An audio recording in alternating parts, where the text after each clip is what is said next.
If you are new to my channel, please do me a big favor. Please subscribe and hit the bell button found at the lower right of this video screen. Thank you in advance and bless you. Hello everyone! Again, this is Ms. Zay Caranza, one of the licensed real estate broker based in Cavite. And right now, what I'm showing you is yung isa sa mga pinaka-affordable namin at isa sa mga pinakamagandang unit namin na mai-offer sa inyo dito sa General Trias, Cavite na si Twin Homes ni Valencia Enclaves, General Trias, Cavite.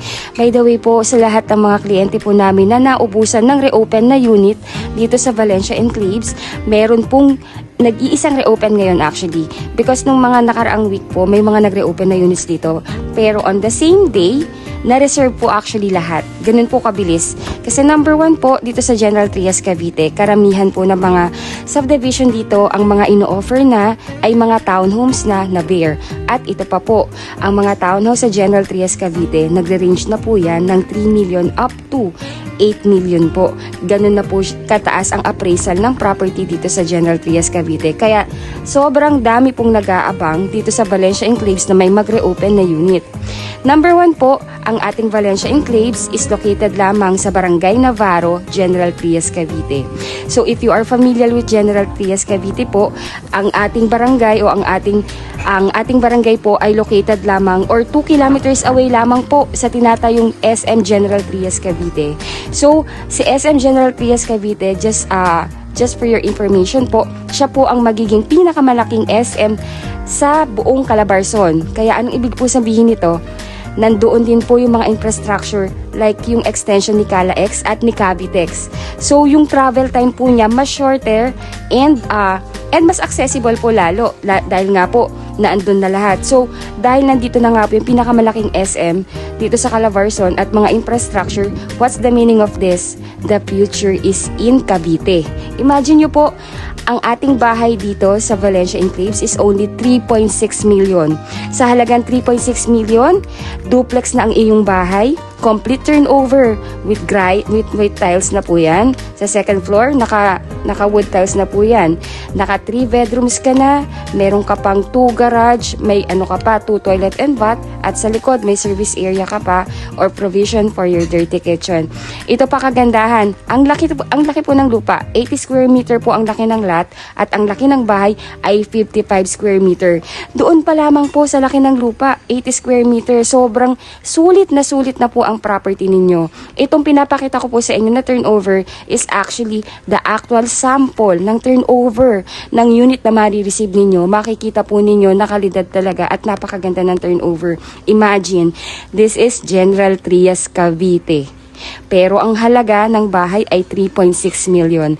Kaya sobrang dami pong nag-aabang ng mag-reopen po dito. So, if you are one of our clients na naubusan po ng reopen unit dito sa Valencia, ito na po yung pagkakataon ninyo. Hindi ko na po ito masyadong inedit kasi gusto ko nga po itong mai-upload agad-agad para at least mapanood nyo po kaagad kasi hindi ko po ito mapapahold ng ganun katagal. Actually, today is Sunday na nire-record ko to. Today is February 9, Sunday po. So, malamang po, after ko pong may upload ito, siguradong maraming tatawag para magsabi na gustong i-reserve tong unit na to. Itong unit po na ito, yung computation po niya, ilalagay ko na lang sa text description ng box po na ito. So, anong video po na ito, pakibasa nyo na lamang po. Yung required lamang po na down payment dito is only 3%. First thing that you need to do po, kung gusto nyo i-reserve yung unit, number 1 po, pay the reservation fee of 10,000 and the total down payment is around 115,000 lang po yun and payable pa po yun ng 6 months to pay. Then, pagka tapos na po yung down payment ninyo, that's the time na doon pa lang ipapa-approve ang inyong housing loan sa bank, which is pag na-approve na kayo, most probably, kung pasok pa po ang edad ninyo sa 30 years to pay, that will be only 25,000 per month. Then, of course po, pag-approve na po kayo, pwede nyo na pong ipa-schedule for inspection and acceptance ang inyong unit. And kung okay na po sa inyong pagkakagawa ng bahay, pwede nyo na po itong i-accept at lipatan ng inyong property. easy as 1, 2, 3 step lang po dito. So, number 1, mag-inquire po kayo. Mag-fill up ng reservation form. Pwede ko pong isend yan sa inyo sa email. And email back niyo po sa akin. Then after that, pay the reservation fee. Pwede niyo po siyang i-online reservation. Bibigay po namin sa inyo yung bank account ng developer. Then, number 4, complete your requirements. I will just put na lang po yung complete list of requirements dito sa sa text description ng video. Then, reserve the unit. Then, wait na lang po tayo ng approval at turnover ng bahay. By the way po, ang unit po natin, most likely po dahil ang Valencia Enclaves, patapos na po yung subdivision na to. More likely po, ang percentage po kasi ng property, kung di ako nagkakamali, ay nasa 30% po ata ito, ang construction. So, most probably, baka before end of this year, tapos na yung bahay and pwede nang ma-turn over. Ganun lamang po kabilis. So, pre-selling siya, pero fast turnover na dahil nga po ongoing na yung construction at halos na nabuo na po or natapos na po yung karamihan talaga dito ng mga unit sa Valencia. So, kung kayo naman po ay OFW, at wala po sa Pilipinas, all you need to do lamang po ay magtalaga lamang po kayo ng inyong magiging legal representative dito sa Pilipinas na siyang ititripping po namin at pipirma in behalf of you po sa pagkuha ng inyong pangarap na bahay dito sa atin sa Valencia. And ayun po, at bilang OFW na client po, kailangan niyo lamang pong i-email sa amin ang inyong mga requirement. Number 1 po, kailangan lamang namin ang inyong mga basic requirement like kung kayo po ay married, marriage certificate, kung single, birth certificate, plus NOMAR. Then, mga requirements ninyo sa inyong trabaho like job contract or COE with payslip. Then, ayun po. Tapos, yung inyong representative or ang inyong magiging AIF dito sa atin sa Pilipinas or SPA, kailangan lang din po niya mag-provide ng kanyang mga basic requirements like 2 valid ID, 3 pieces 1 by 1 ID picture, then proof of billing like Meralco or water bill, then plus ang mode of payment po natin dito upang kayo po ay nakakasiguro ng inyong binabayad na monthly na pupunta sa developer, mandatory po ng inyong representative or kayo po kung nandito kayo sa Pilipinas na mag-open ng post-dated check or checking account. Pwede niyo po siyang i-open in any bank of choice po ninyo. Bali, kung ang inyong down payment ay payable ng 6 months, magre-release lamang po kayo ng 6 pieces na cheque.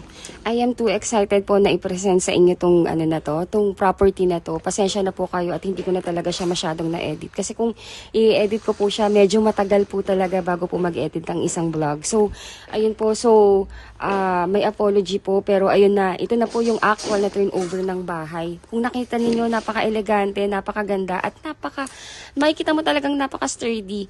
Ayun po. So, ang kagandahan pa dito, pag turnover sa inyo tong property na to, kung napansin ninyo, sa ground floor, di ba na andun po ang inyong kitchen counter. Sa kitchen counter, may vase cabinet, then may hanging cabinet na.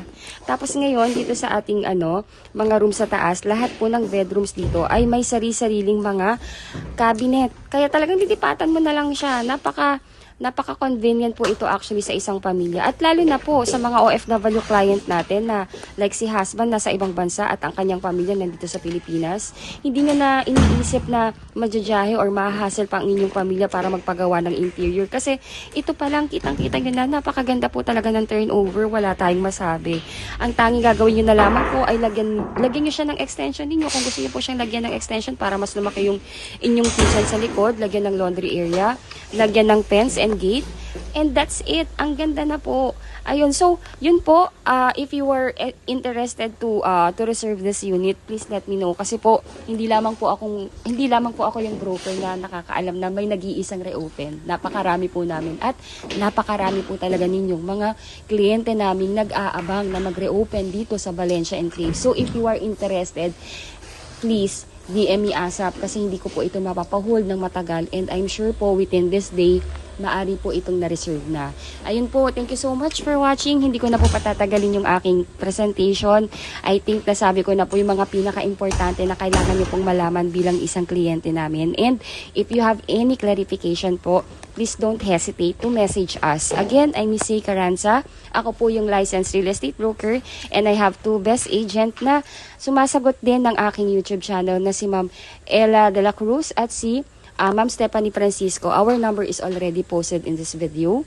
Paki-contact nyo na lang po kami. And our and our Facebook link. Nandito rin po sa text description ng video na to. Paki-add nyo po kami para at least makilala nyo rin po kami. And para real time din po yung ating usapan kasi dito sa YouTube puro comments lang. So, mahirap po ditong mag-explain. And para po at least, kumbaga kung if you have any urgent inquiry, mapag-usapan kagad natin. Pero tawagan nyo na lang din po siguro kami. Ayun po, thank you so much for watching. If you think po na nakakatulong po ako sa inyo upang magkaroon ng kaliwanagan sa pagkuha ng inyong pangarap na bahay dito sa Pilipinas, please do like and share na rin po itong video na to. Please subscribe. Malaking tulong po yan sa amin. And para maging updated din po kayo sa mga ganap dito sa mga property dito sa Pilipinas. Ayun po, thank you so much for watching and God bless po sa inyong lahat. Goodbye po and have a great one po. Maisingit ko lamang po, tapusin niyo po yung aking video till end para mapanood niyo po yung virtual tripping namin from PTEX or Mall of Asia papunta dito sa ating subdivision para kung kayo po ay OFW or wala sa Pilipinas. At least po parang na-tripping ko na kayo para nakita niyo na kung saan dadaan at yung mga infrastructures and way papunta dito sa ating subdivision. Maraming salamat po.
Elan Vital's new project in General Trias is an enclave of quaint residential twin homes located in Barangay Navarro.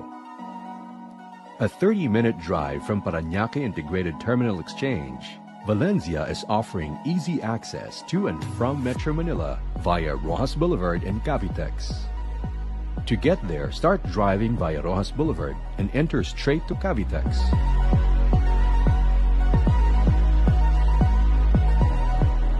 Continue driving straight along Cavitex.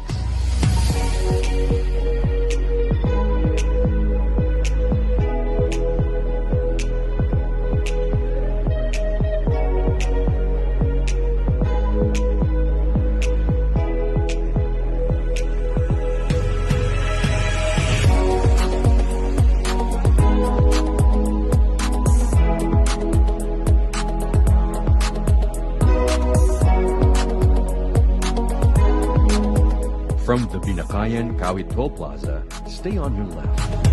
Merge and continue driving straight to reach the Tirona Highway Junction. Cross the junction and drive straight to Antero Soriano Highway.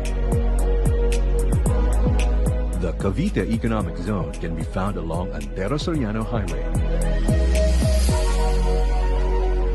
Continue driving straight until you reach Robinson's Place, General Trias.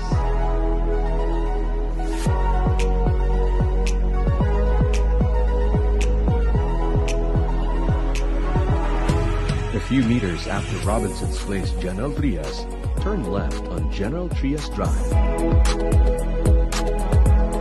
Continue driving straight onto Arnaldo Highway. Make a left on F. Manalo Street.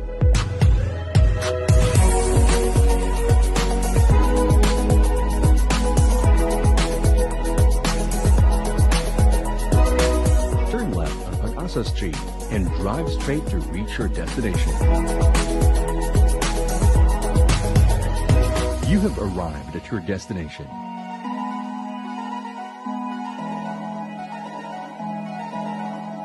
Valencia offers convenience of urban living with easy access to the metro. Everything you need is within a few minutes drive, giving you a home that makes you enjoy your active lifestyle.